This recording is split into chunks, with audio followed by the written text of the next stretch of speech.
Morning, everybody. How's everybody doing today? Hope you're all great. And once again, our church is closed, and that's okay. And hopefully next week we'll be open again. You know, this COVID stuff just keeps kind of lingering on, and just so are you sheltering in place? You know, again. You know, I took a COVID test, last week and self-quarantined myself just for a few days till I got the test. And, the positive thing about that is that I was negative, which is cool, and for me. And, so just all this ongoing stuff, sometimes it's just kind of brought me down a little bit. And, I'm sheltering in place and I'm vulnerable. I'm old. So this thought came to me this week. Hopefully you'll bear with me here. Dragons, caves, Isaiah, Emmanuel, Pathfinders. What do all those things or names have in common? Here we are again. The COVID-19 has just swooped into our lives just like an invisible dragon. It lurks and it hides in our city. It hides out, our communities, and maybe in our church families or our personal families, neighborhoods.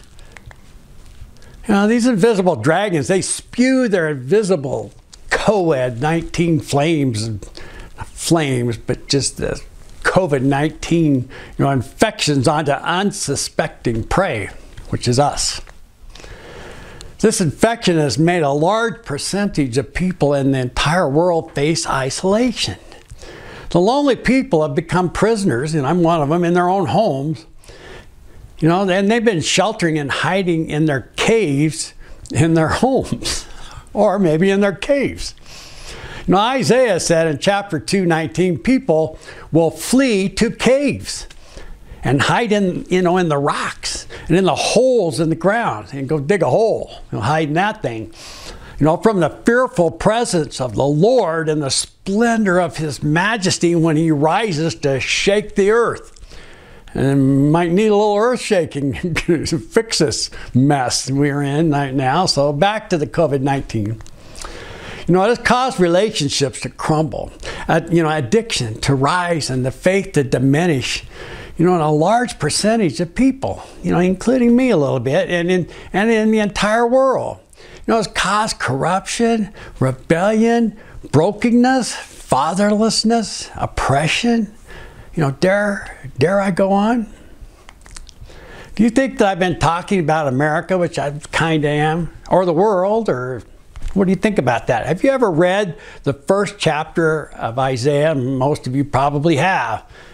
You should go read it again. I challenge you to do that. Just about everything that I just said, except for the invisible dragons, because I kind of made them up, part. It's very similar to Isaiah's prophecy for Judah, Jerusalem, and Israel in the 8th century. Moving to that chapter 7 in Isaiah, it says one of the, this is a good prophecy basically from Isaiah. A lot of people expected it back then, and it's the following. It says, therefore the Lord himself will give you a sign. Behold, the virgin shall conceive bear a son, and he shall be named Emmanuel. Emmanuel, which literally means with us is God, or God with us. And then fast forward about 720 years later, that's when the birth of Jesus basically happened, and he was born in AD 1. Or 1 AD, however you'd like to say that. So those people back in Isaiah's, age, I don't know if they would experience anything like that 720 years later. Now we could look back 20 centuries and claim that he was born and died for all humanity's sins, including you and me. Jesus, Emmanuel, wanted his disciples to tell others of the paths that lead to heaven. There's one path, to give their hearts to him and go follow him on that path of righteousness. Steve Ganger, I'm not sure who he is, but he said this: remember, God didn't create us to just be here. He created us to be here and do something purposeful. And now I'm saying he created us to be pathfinders. That's my thoughts. Pathfinders, finding paths of righteousness for others to help them, to get on the right path.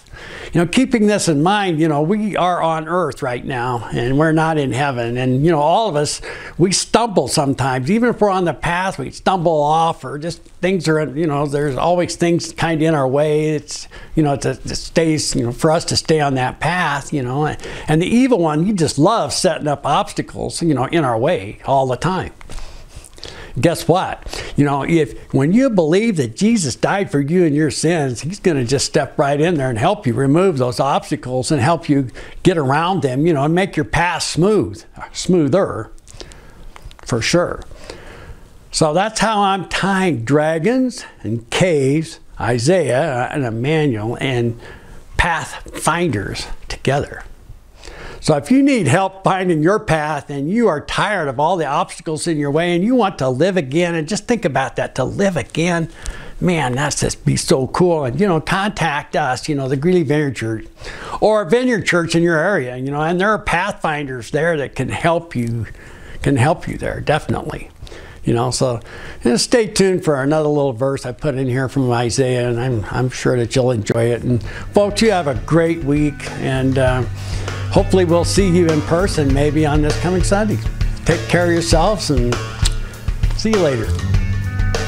And I will lead the blind in a way that they do not know. In paths that they have not known, I will guide them. I will turn the darkness before them into light, the rough places into level ground. These are things that I do, and I do not forsake them.